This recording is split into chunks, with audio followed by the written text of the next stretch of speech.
Hello, and welcome back to the Founder's Fountain in the harbour for what will be our level 16 episode of Purple Rage, our barbarian life.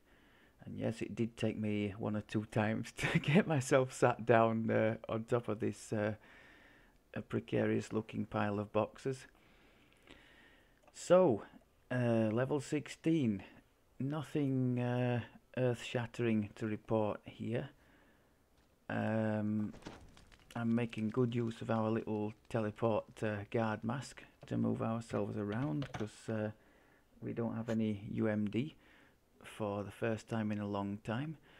Enhancements wise, you can maybe see it blinking along there. We've invested heavily into power attack improvements, so we've got the base one there, we've got the Barbarian one from the Ravager tree, and now we've also got the improved power attack from the Orky tree.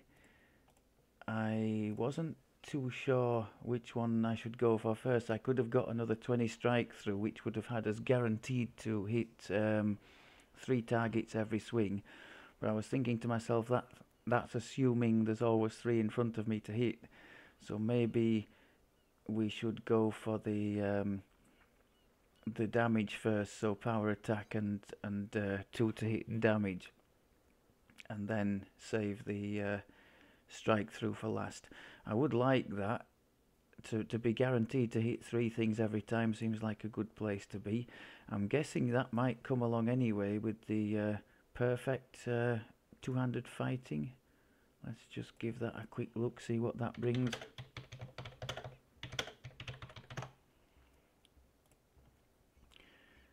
Perfect two-handed fighting. Increased ability modifier. Strike through. Yeah, there's another 30% strike through on that, so that would bring that anyway. Okay. Well, that's good to know. The next big milestone for us, I guess, will come at level 19, at which point we will no longer suffer the fatigue after rage, which would be pretty nice.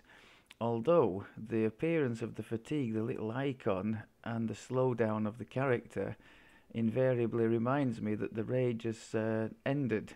I don't know whether we would get a reminder otherwise, and it would be just like me to let the rage lapse. And the further up we go, the more bonuses we're going to get. We're going to end up with in excess of 10 strength, I think. I think we're going to end up with 8 strength and con from our rage, because we're going to miss the capstone, which would have given 10. But we have an extra 3 strength when raging from the berserker tree, and I think we can have another 3 from the orc tree as well. So we could end up with 14 bonus strength. Yeah, it's going to be pretty insane stuff.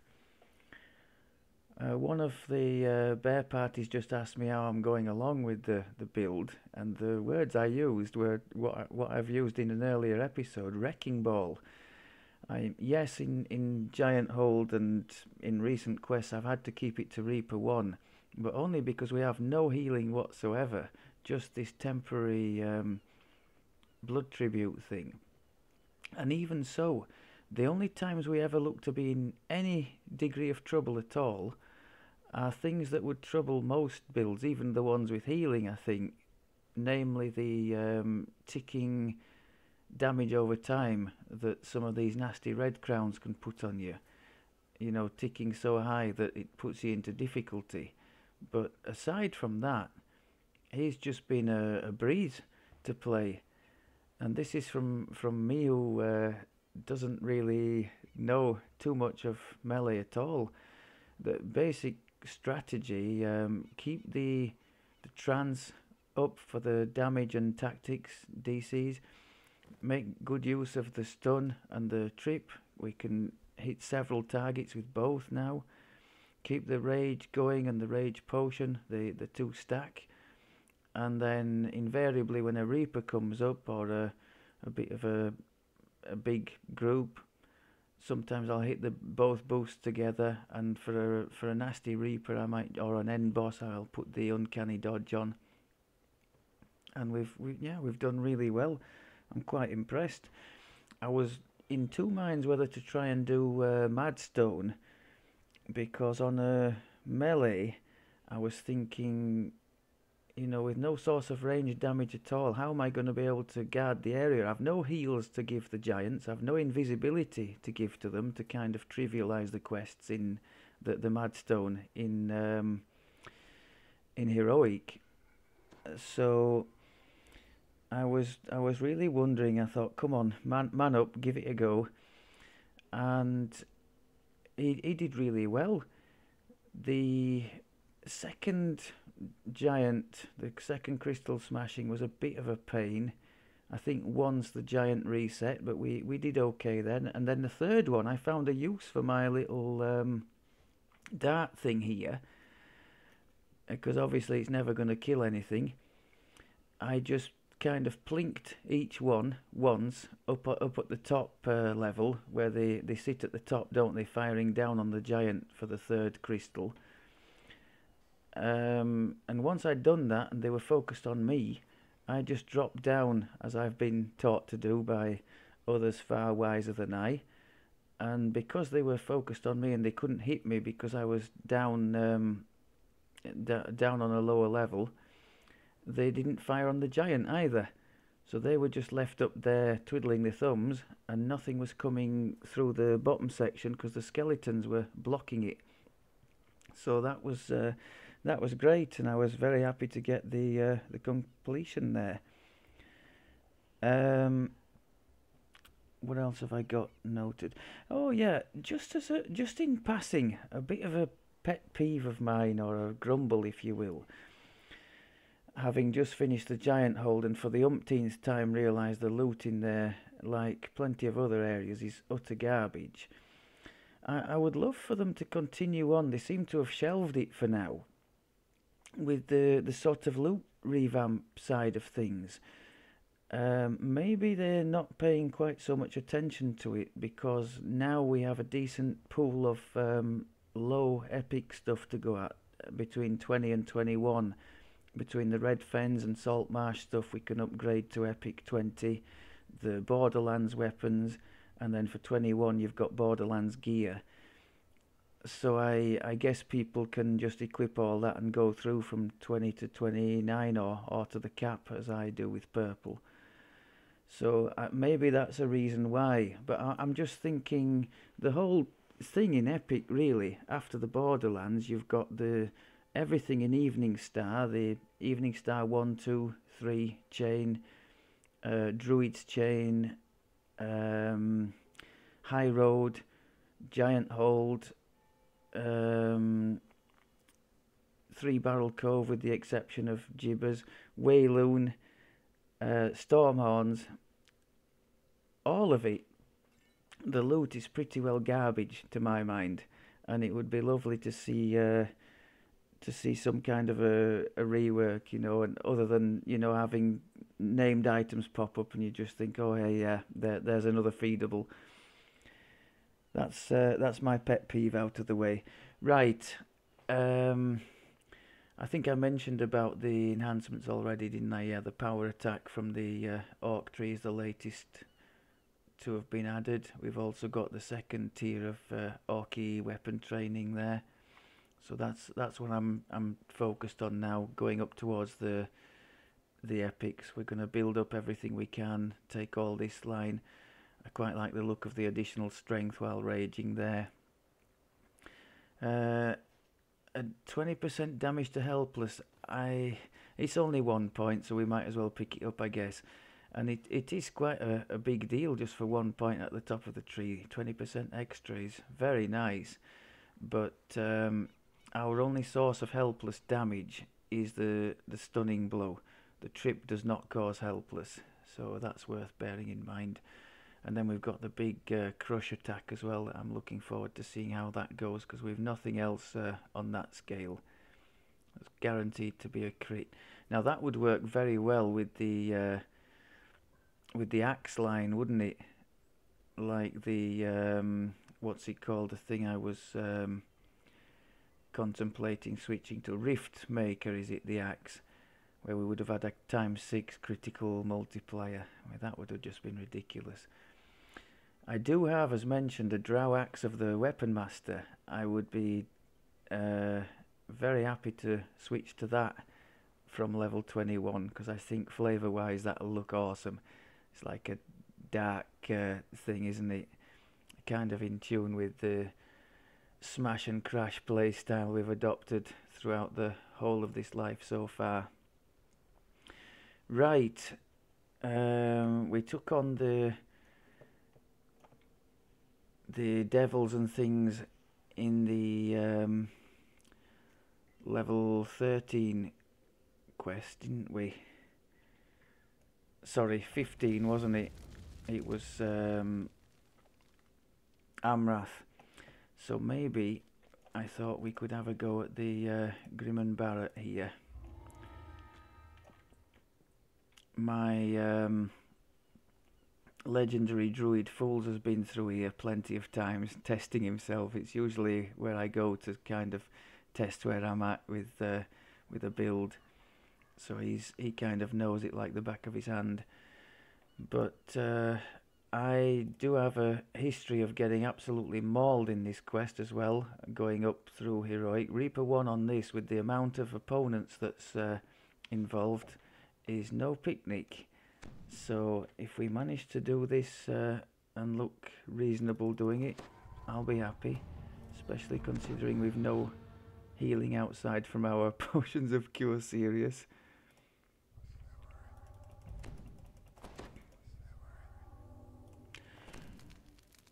If any of you missed it, I did try the odd time with a hireling in the middle of the leveling process. I just don't like it, whether it be leaving them at the start or taking them along with you. We can't raise a hireling either, so that brings another issue. I've got all the rages going. I'm going to do my best to block up this door so we don't get surrounded. Got the crowd control in to try and get things stopped in the they don't come round us. Yeah, that's nice, that's nice. Push on while the boosts are going. Let's go for it. Cracking attacks ready for another go.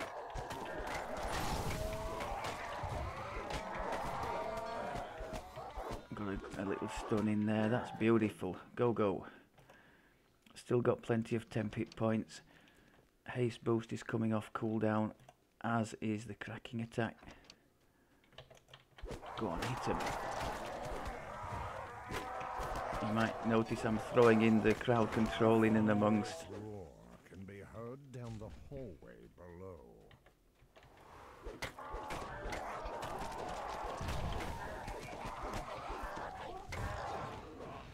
Now, can we crowd control this beast, I wonder? We've got a stunning blow rate. His fortitude save is going to be ridiculous though, isn't it? Yes, we got him! Go on! Come on. I tried to trip him, it didn't, maybe because he was already stunned, it didn't want to know about that. Well, that's pretty good. We got some big licks on him there, didn't we? The cell doors.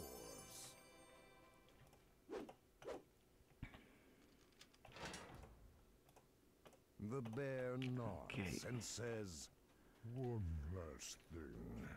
I can open I'm not being precious with the boost, throwing it in whenever we can. Just ask, and I will come."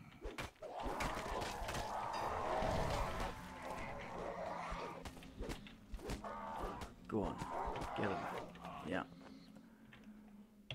I've probably let the yeah, I think I've let the two, the rage and the rage potion and our divine will run out.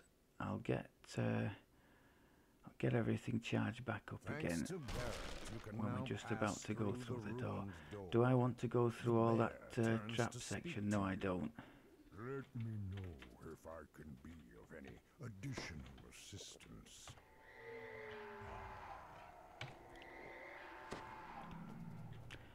Okay, let's get him. As you enter the alleyway, you spot cultists guarding the gatekeeper's blade. Come on. Okay, push.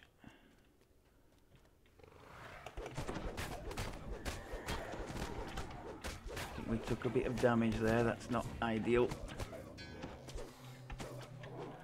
We got something behind. Oh no. Okay.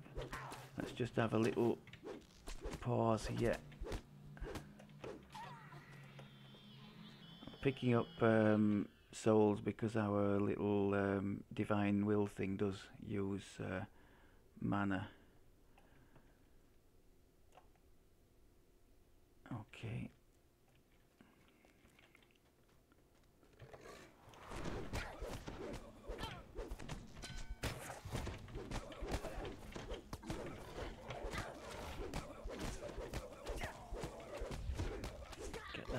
On the floor. That should have been the first thing I did. Get rid of the caster. I didn't do. Okay, let's go for the optional.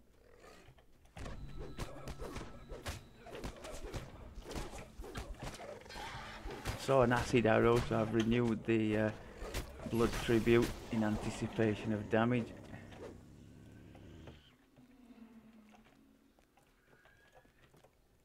Although acid wise it's the black dragon bolt that really hurts. Those things are horrible. Just horrible. There is a shrine coming up in the not too distant future. I could have used the one back there, but I thought let's not interrupt the flow of things.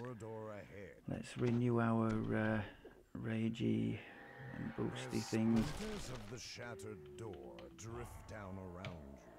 The dire bear nods at the corridor ahead. The gatekeeper's glade is this way. It is protected. Okay, let's just force them to come down. Oh, I've seen a reaper down there. That's not good.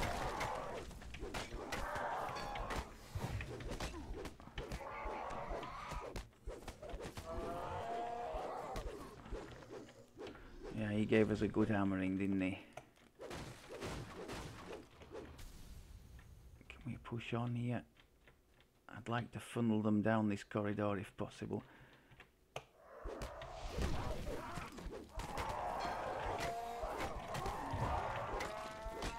Nice trip and stun. Those are in the high 40s now, so that's doing really well for us. I'll try and get rid of these down here first and then use the shrine.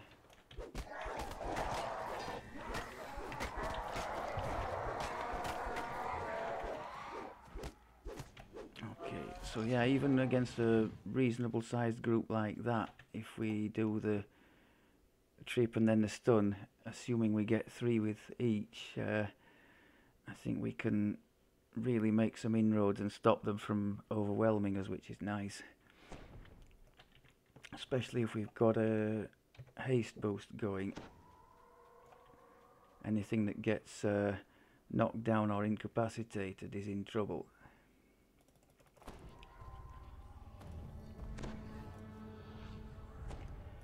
For those of you who've played this one on Legendary, the boss guy at the end is quite capable of one-shotting plenty of builds. He is awful with that, what's it called, divine something or other, that light that just comes down from the sky. It's, I've kept trying, even with the pale lavender stone that my main character does have, I still can't seem to resist it, so not happy times when that thing hits.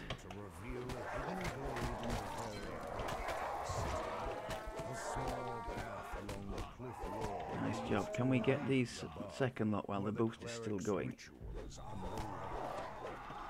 Another example there of the foliage getting in our way. You might recall I had a bit of a moan about that in a recent episode. I wish it would opaque out when that kind of situation happens, but hey ho. Right, just gonna wait for the boosts to come off cooldown and then we're gonna go and get stuck into him. I'll tell you what I'll do, I'll put the Hood of Unrest on as well. Just got to cancel the rage because we can't cast while raged at the moment. The cleric turns towards you. The cleric defiantly shouts. Focusing on him. Nice. as with the plenty of other ritual quests, when he returning peace is and killed, everything tranquility to this disappears, which is small glade. happy days. Well, I thought we smashed our way through that rather convincingly. I mean, I've been notably on any. I mean, what you're doing, taking an archer build in here on its own anyway, I don't know. But plenty of times on builds like that, I've been surrounded and absolutely mashed by that quest. So to come in and give them some back was more than satisfying. If you've followed a few of the lives, you'll probably know I'm a big one for crowd control, probably stemming from the fact that I do the vast majority of them alone, so it does come in very handy to help contain the hordes and keep incoming damage manageable. Very pleased with how those are working. 47 is not to be sniffed at. Is it? I bet it's not too far off where a caster would be at this level.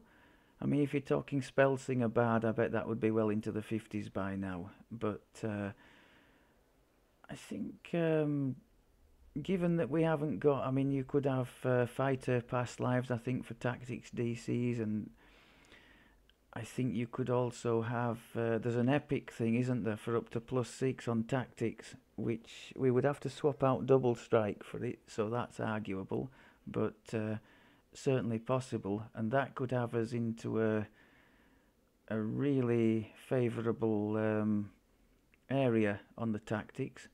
Although from what we've seen there, in Low Reaper at least, it's working very nicely, isn't it? They both are. So mayhaps it might be overkill as well. Speaking of overkill, I better shut up before this runs on too much longer.